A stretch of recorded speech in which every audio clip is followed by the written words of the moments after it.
Well, good morning, everybody. Thanks for being here at our monthly check-in. I really appreciate you giving us some time. I'd like to introduce Vint de Grais. Am I saying your name right, Vint? Yes.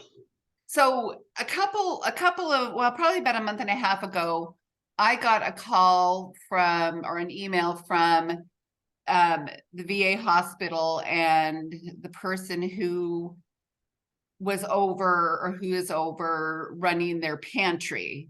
And he reached out to me because they had some concern about food access with folks coming up to the VA, and that they had just seen this marked increase in the number of folks coming to their pantry at the hospital, and reached out to me about other resources and could we provide any support to them and the work that they are doing with veterans.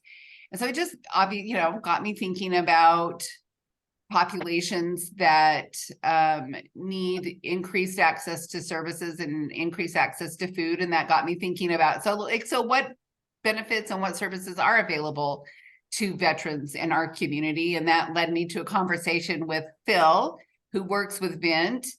And so I thought that this would be a good opportunity to have folks at Veteran Services at Department of Workforce Services to come and talk about what services they have to offer and how that might help in the folks that you are serving. So I will let Vint give you any information about his background, and he has 25-30 minute presentation and then an opportunity to ask questions. So with that, I will turn the time over to Vint and let him do his presentation. So thank you. Thank you, Gina. So I'm going to share my screen real quick so you can see the slideshow.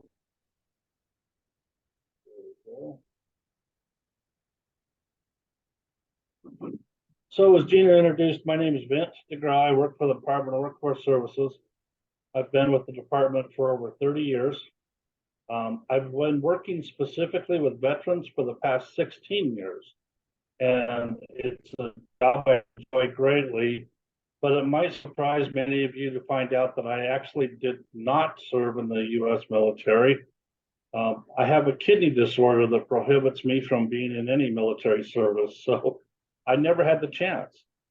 But working for the Department of Workforce Services, like I said, 16 years ago, I had the chance to start becoming familiar with the program that we provide, and over the last 16 years, grown to love it. In fact, I was supposed to retire in March, and I'm still here because I'm enjoying what I'm doing. So I am here representing my boss, who could not be here today. His name is Phil Marshall, and Phil is the Chief of Veteran Services at the Department of Workforce Services. And again, he apologized he couldn't be here, but I'm just going to talk about the services that the Workforce Development Division provides to veterans, those that are currently serving, and their spouses. So I'm not going to dive deep into what the Eligibility Division of Workforce Services provides. And by that, I mean eligibility does more of the food stamps, the Medicaid, the Family Employment Program, or General Assistance programs. I can talk about those if you have questions, but that's not what my presentation is about. I'm also not necessarily going to be talking about the Office of Rehabilitation, or VOC Rehab, as they're called often, though they provide services to veterans here in the state of Utah as well. And I'm also not going to be talking about the Unemployment Division, though there is a type of unemployment that is available for veterans who are leaving their military service and coming home. Instead, what I'm going to be talking about is the employment services that we offer to individuals looking for work, specifically our veterans and those who are currently serving. So first, it's really helpful to define our veterans, who they are, and how many we have here in Utah. Basically, there's a lot of definitions out there, but our simple definition is that a veteran is someone who served active military duty or and the reserves are National Guard. In Utah, we have about 140,000 veterans. I do not have a count of how many currently serving members of the Guard or Reserve or up at Hill Air Force Base or even the Army base. I don't know how many currently serving members we have, but in Utah, we have about 140,000 across the state. Wouldn't surprise most of you to realize that the majority of those are located right along the Wasatch Front, although there is a pretty heavy concentration down around St. George, where a lot of retirees are. And we do provide expedited services as often as we can. For veterans, we call it priority of service. If there were two individuals that had the exact same request and one of them happened to be a veteran, the veteran would be receiving those services before the other individual.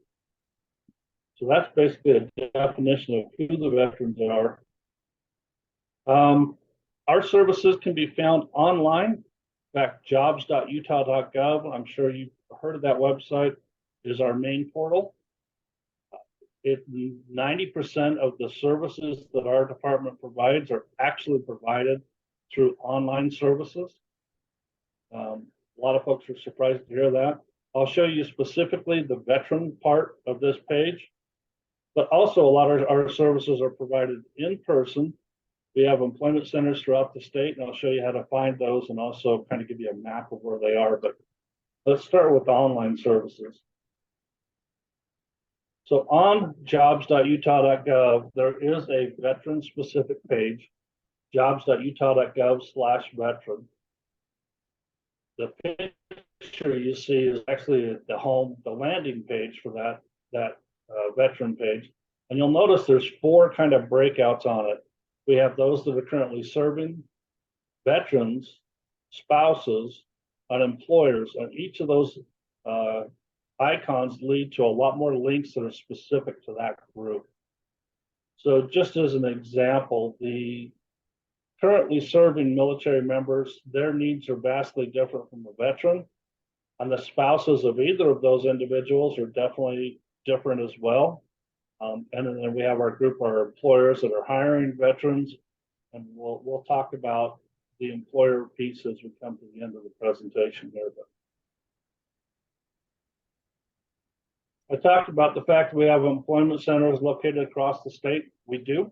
Might surprise you to learn that I'm actually located in Monticello, Utah. My home office is the Blanding office. I work there most days. I'm actually at home right now doing this presentation. I work often from home. But when I'm in Salt Lake, I work out of our Olene Walker building on 300 South, 140 West. I've worked in Vernal, I've worked in Price, I've worked in Tooele. I've trained in pretty much every one of our employment centers throughout the state. We have many buildings across the state. The easiest way to find us, if you don't know where one of our employment centers is, on jobs.utah.gov at the bottom of every page, you'll see that little square there, rectangle there. It says find a workforce service location.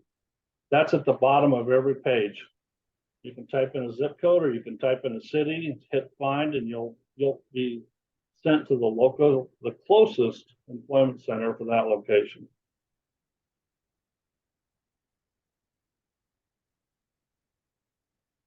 If you were to walk into an employment center, you walk into what we call our job connection area, our job connection room.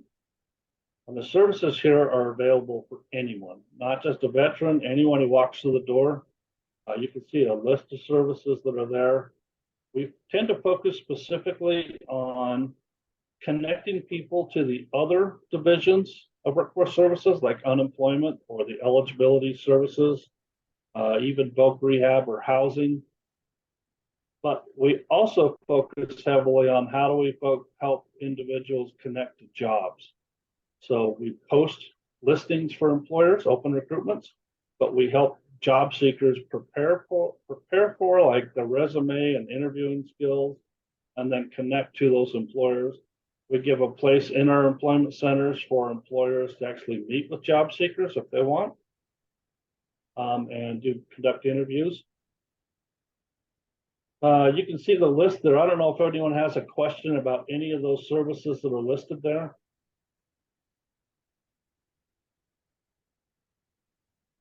Some of those you might be familiar with. Probably the one that might be interesting is the crosswalk, military to civilian skilled crosswalk.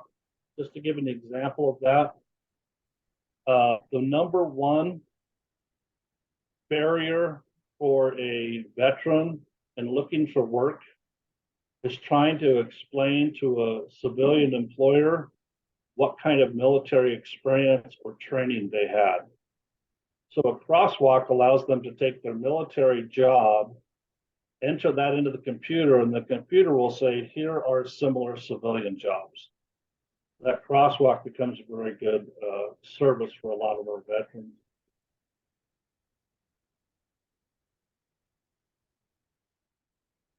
I'm going to switch gears and talk more specifically about our ACE program. Our ACE program is available to veterans across the state. You can see we've got 5 different specialists around the state. ACE program is kind of unique. In Utah, we identified about 10 years ago the fact that there were individuals who had military service that did not qualify for other help from DWS. Specifically, our National Guard and Reserve members often didn't qualify for other services, and the spouses of those in the military didn't qualify. So we created the ACE program as a way to help them qualify for one-on-one help in getting a certificate or a license or a credential that would help them get a job. Let me give you an example. It's pretty common for a lot of our National Guard members to have medical background or medical experience. They come home, they don't necessarily have the CNA, certified nurse assistant, or the licensed practitioner, or even a registered nurse certificate. So their military experience would qualify them. They don't have that for Utah. So the ACE program can help them obtain those certificates so they can go get the job in the state. Another example would be we have a lot of folks that come home that have logistics or truck driving experience, but they don't have a CDL. Well, we can help them get that CDL that they connect to the employers that are hiring, which, by the way, medical and truck driving are 2 industries that are pretty much constantly hiring. The really interesting thing about the ACE program is the eligibility is simple. You either served in active duty or in the National Guard or Reserves, or you're the spouse of someone who did, and you had at least 1 day of honorable service. Many veteran programs require 180 days. The ACE program does not, just 1 day of honorable service, and we provide services.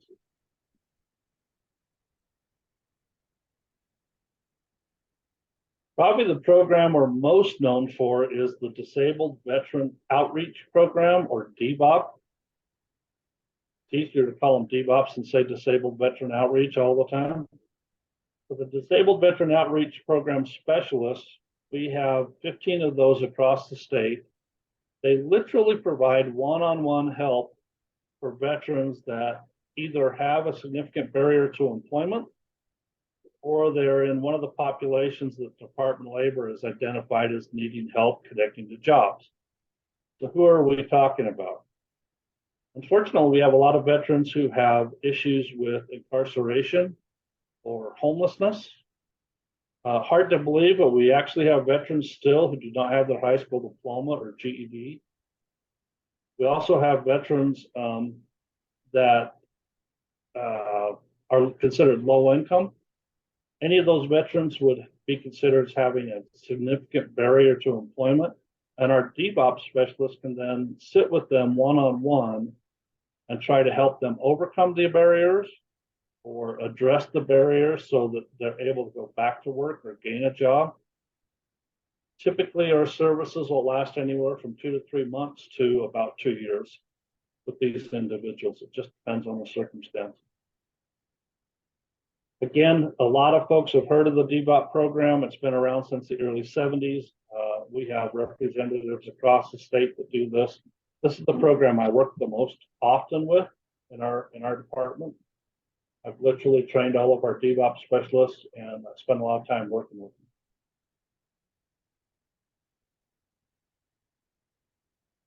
them. Switching gears from kind of working with the veterans specifically, I'm going to talk for just a minute about services we provide to employers.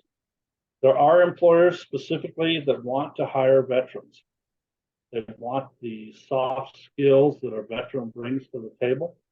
Many veterans have excellent skills in following directions and kind of a self-guided, self-motivated type of individual. They tend to show up on time. They tend to work their shift. They're very much teamwork oriented. So a lot of veterans or a lot of employers actively go after veterans as employees. And we have a lot of services to help them with that.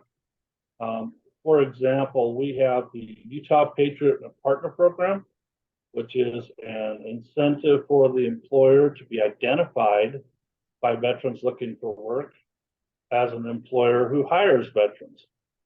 So right there in the middle of the top middle of the screen, you'll see that star. We call that our Utah Patriot Partner Star. That star would be placed next to the job order an employer gives us to recruit somebody. So if I'm a veteran and I happen to be looking for work and I go in and into jobs.utah.gov and say I'm interested in this type of employment, and the system pulls up a list of say 20 employers, 20 recruitment, 5 of those might have the star next to it, and I know this is an employer that hires veterans. I might be interested in that and make sure that that employer knows of my interest in the job he's got posted.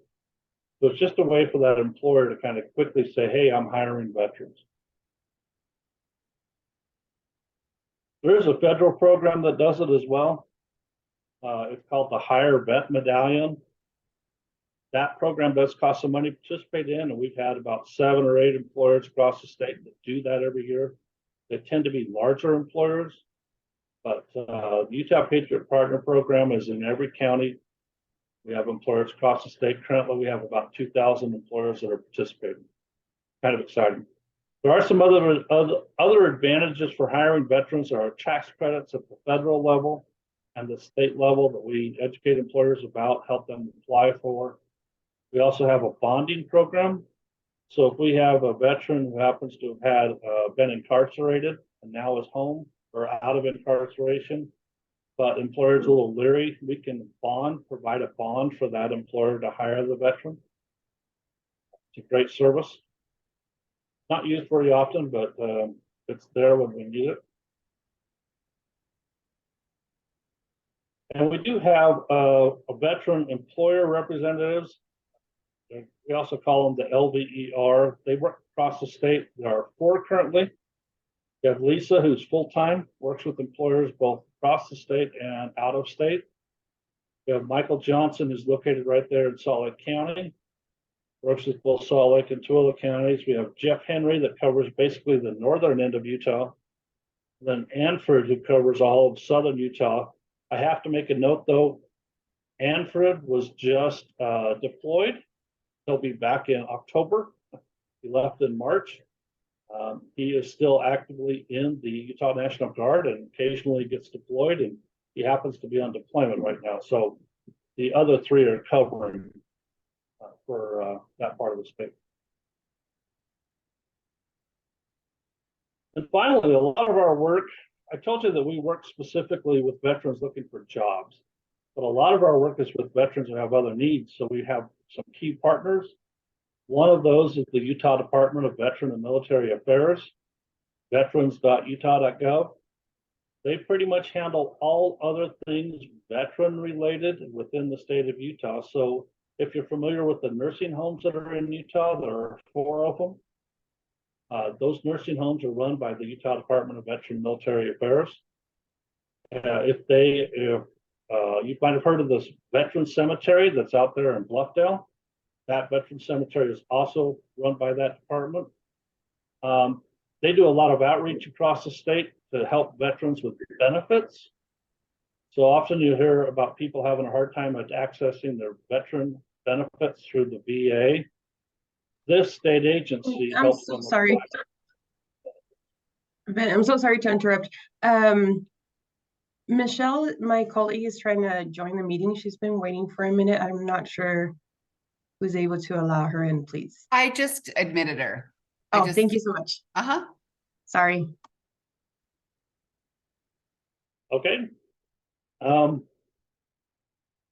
one piece of employment services that the Utah Department of Veteran and Military Affairs provides that we don't is actually veterans that are interested in self-employment. So if you have an individual who wants to be an entrepreneur, have their own business, the Veteran and Military Affairs Office is actually the better resource than us. They connect those folks to individuals across the state that'll help them with their self-employment needs. A big partner of ours, we work with them all the time, but we just don't do the self-employed side of things. We also work quite closely with the U.S. Department of Veteran Affairs, or VA, which is most folks call them. Of course, the VA has more benefits and services than I could describe. We don't have time to cover it today, but I tell you, va.gov is a massive resource for veterans. The most common question folks have that have served in the military is, how do I access my benefits? The VA is really the place to start. If they're having a hard time accessing their benefits through the VA, then the Utah Department of Veteran and Military Affairs can help them apply and access those benefits. Finally, there's a program in Utah called the VA Veteran Readiness and Employment. This is veterans who have been disabled through their service, military service. They're unable to either work when they come home, or they can't return to the type of job they had before. The VRNE program allows them to get rehabilitated. This is not the Utah Department of Vocational Rehabilitation or Voc Rehab. They are separate. It's a different group. These are specific to veterans that served in the military, whereas the Utah Office of Voc Rehab, they provide services to any disabled individual who's unable to work and get rehabilitated. And they are, the Utah Office of Rehabilitation is a part of Workforce Services. That's kind of our partners. That's kind of our services, who we are, what we do. If you have questions or inquiries beyond what, I'll open it up here in a second for any questions, but you can always contact us at utahvets@utah.gov. Happy to take those questions anytime. But that is basically the presentation I have. Are there any questions?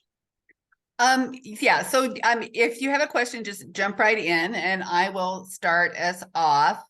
So one of the things that we often hear from just folks in the community and particularly folks who are serving veterans who are homeless is that there's some reluctance to access services. Do you guys do anything to sort of try and bridge that gap with veterans who maybe are not that are reluctant to access your services? Not as much as we would like, mostly limited because of our numbers.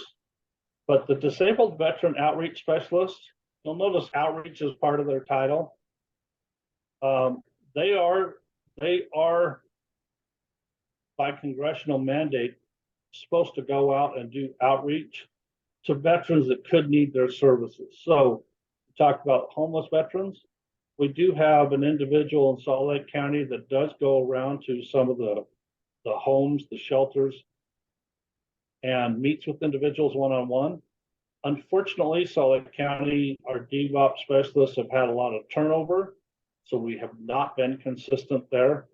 We used to had a really good reputation, but the last couple of years suffered. We just haven't had consistency in having someone there.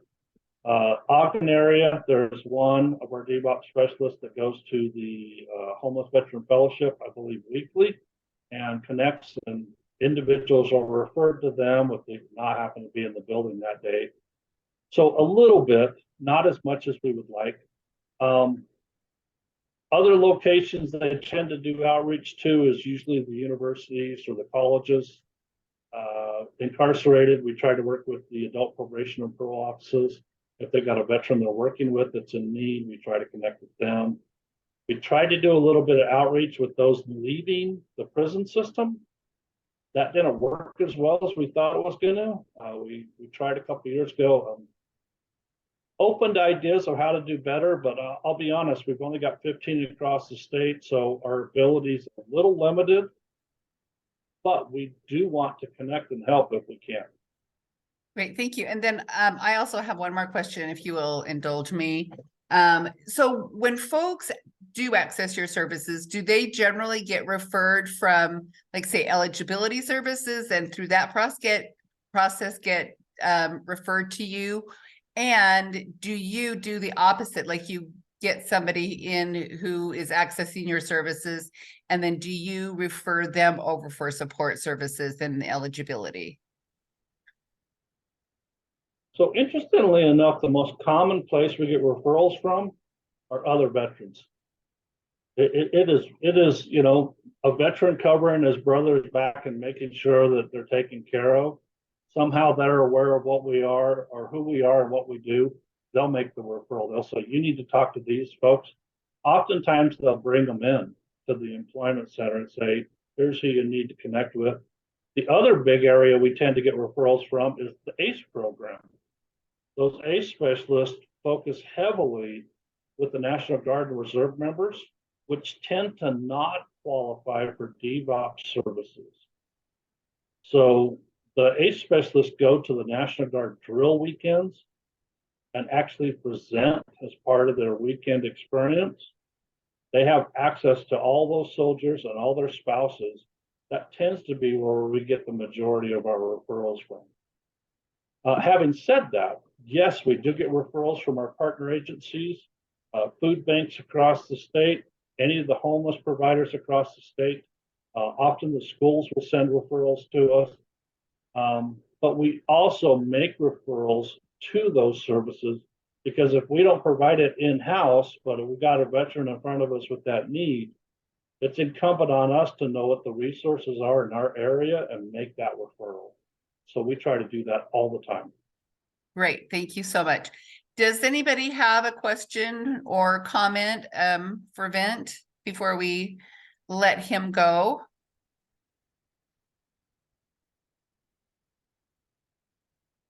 Nope. Well, Vint, I thank see you. comments that were written. I don't know if have there's a one. question in there. Okay, go ahead, Dr. Leslie. I just wanted to mention that we've been working with health and well-being, and the VA.gov has the best resources on PTSD.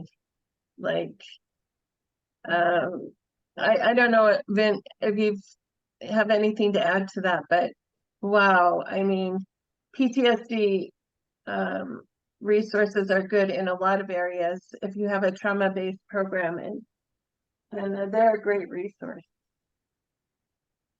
And I apologize. One of my hearing aids broke over the weekend. I'm a little hard of hearing. Where did you say you were? Leslie, you're muted. We're from Mosaic Interfaith Ministries, and I was just mentioning VA.gov is so great with PTSD resources, and so many of our programs are trauma-based. I just thought maybe you could speak to that. I'm not quite sure I heard what your question was entirely, and I apologize for that. I have a hearing aid that's broken. I heard that you went to the VA.gov, were trying to connect to a service there, and you've had a hard time with that. Is that correct? Can you? I totally missed Leslie, why don't you type your question into the chat or your remark? Okay. That'd be great. I can see exactly what you're saying. Sorry. Okay, no problem. My boss asked me if I'd cover this presentation today, and I said yes before my hearing aid broke. I was nervous about how this was going to go when I can't hear too good.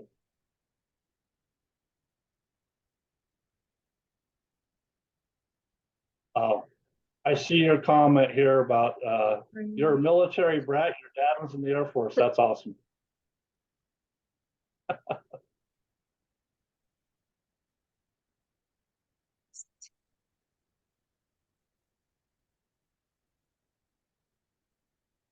Can't say just in general, the VA is a tricky place to work with. They have their processes are just different.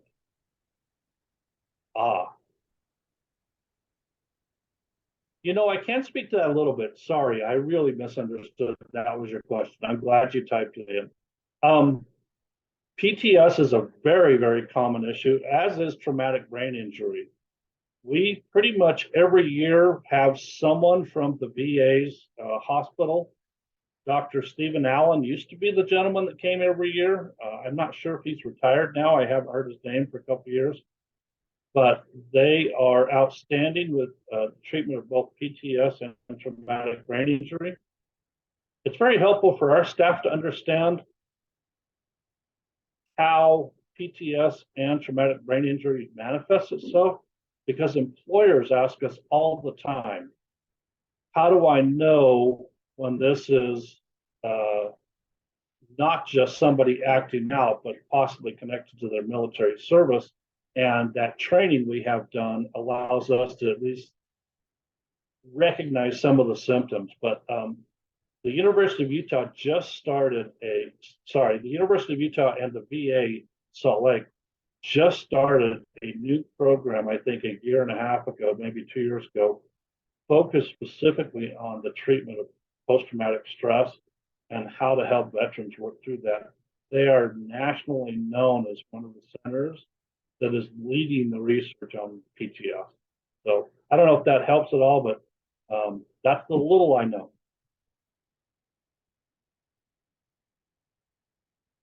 Gina, you're on mute. Yeah, I after 3 years, you'd think that that would just be automatic. What is the average age of the folks that you are serving, and do you, like for employment services, and do you refer most people to continue their education, or like what is the service that is in most demand for the folks you're serving? So it's interesting. A lot of folks make the assumption that our primary focus is on veterans that are leaving the military. But quite frankly, in Utah, there's not a lot of those. We do provide services to those transitioning out, but they are probably 20 to 30% of who we've served. The majority are individuals that have been home for 10, 15, 20 years. They've been in a career, and for whatever reason, can either no longer do that job, or they've been laid off and let go, and they're not able to get back into the industry they were trained in or that they've been doing, and they're looking to retrain. So yes, we do a lot of referrals to schools. A lot of veterans have not taken advantage of their GI Bill benefit that they can receive because of their military service. So we help them connect with those GI Bill benefits. We don't do that ourselves as far as we don't provide it, but we connect them to those services. And just for reference, the GI Bill is primarily provided through the VA. So again, we don't do that, but we connect them to them. The ACE program can fill that need in many instances to help, like a short-term certificate. So an individual had military experience in, say, in law enforcement of any kind, can often come home. It's just a matter of getting their security license or certificate. We can typically connect them to an employer within a week. Right now, one of the most popular services happens to be helicopter and airline pilots. We don't help them get all their certificates, but we can help them with like getting a helmet or an aviation headset or some piece of equipment that the school or a Pell Grant won't pay for, but is still required for them to take the course.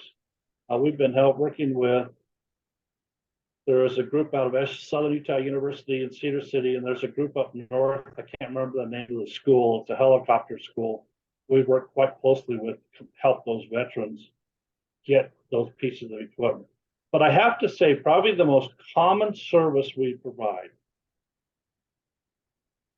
I'm gonna phrase it twofold. The most common would be connecting on jobs.utah.gov and connecting them to employers.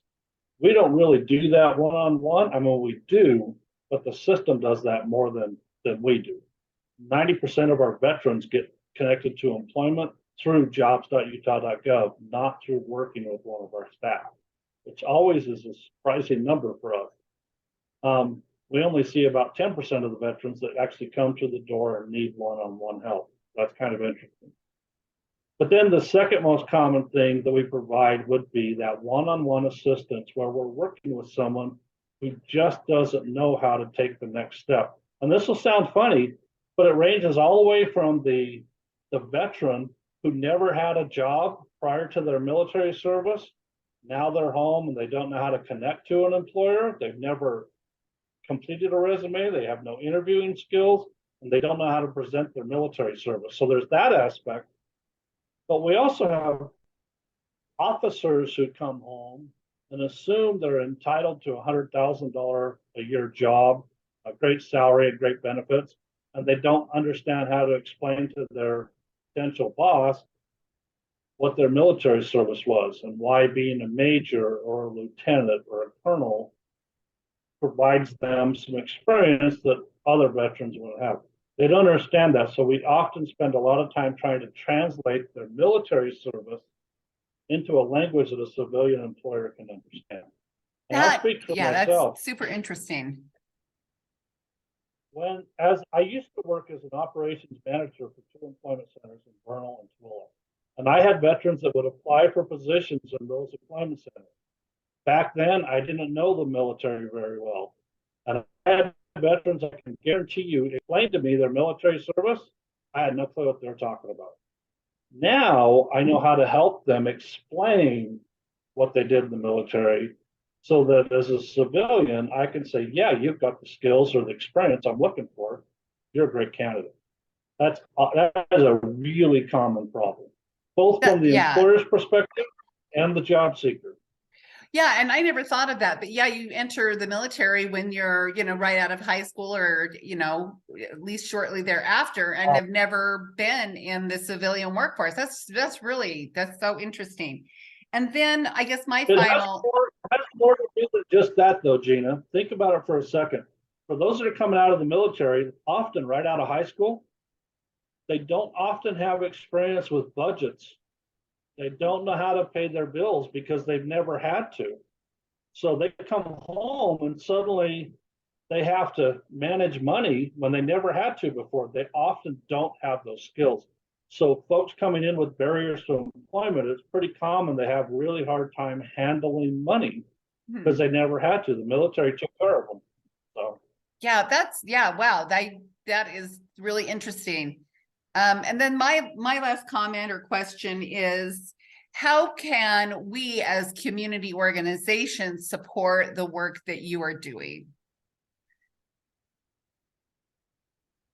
Honestly, what you've done today and like having this presentation, giving us a chance to kind of talk about what we do and becoming aware, that's probably the biggest. Without question, word of mouth is how veterans find out about our services and come in and apply and try to take advantage of the services and programs we have to offer. And that's the same for us. We support you by understanding what you do. When a veteran comes in with that need, then we can turn around and connect them with you. So great. Well, thank you so much for your time.